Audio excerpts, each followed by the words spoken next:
I don't know about you, but this time of year can kind of get scary. Not just because we've had Halloween. I mean, that's easy. That's just a bunch of kids in costume, right? I'm talking about really scary, self-control type of scary. There's all of the meals. I can already feel Thanksgiving adding 10 pounds to my waist, can't you? And then there's all of the goodies that everybody makes. It seems like all of the baking skills come out between Thanksgiving and Christmas. And you want to be nice and you want to, besides, they look really good. And self-control becomes kind of the word of the day. But it's not just food, is it? It's our wish list, our Santa list, we used to call it. If we wrote down everything we wanted, would there be enough paper on earth? I kind of feel like that verse that John says, if I wrote down everything there was to know about Jesus, all the libraries couldn't hold it. Some of our wish lists, I think, get that long.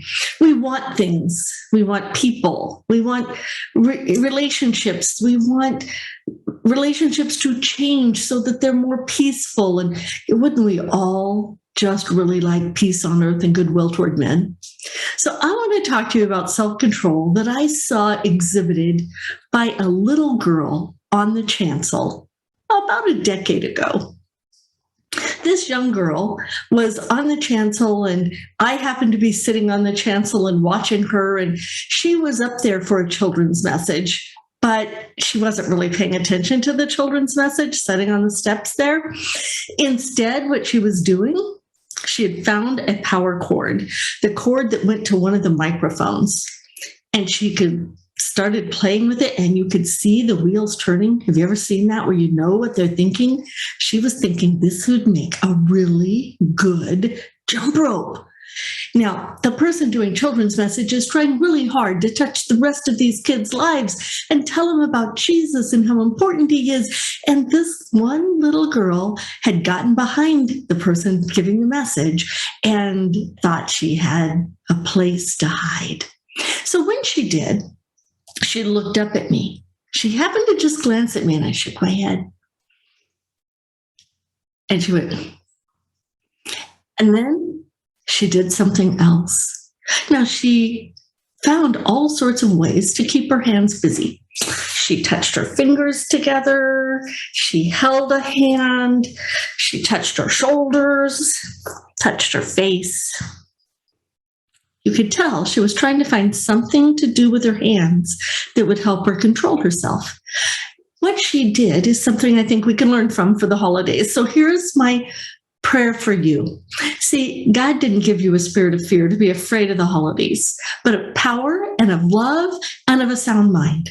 So those are the three things I'm going to have you put into place. Power means you have control over your own desires, and you can replace and take those thoughts captive. That's what scripture tells us to do.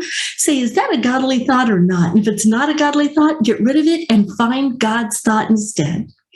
And of love, make sure that what you do is more about other people than about you. And suddenly, self-control about your wish list gets much easier. It's kind of like putting your hands together, right? And then the third thing is self-control. Remembering that not everything you want is really what you really want long-term. It's just what you want short-term.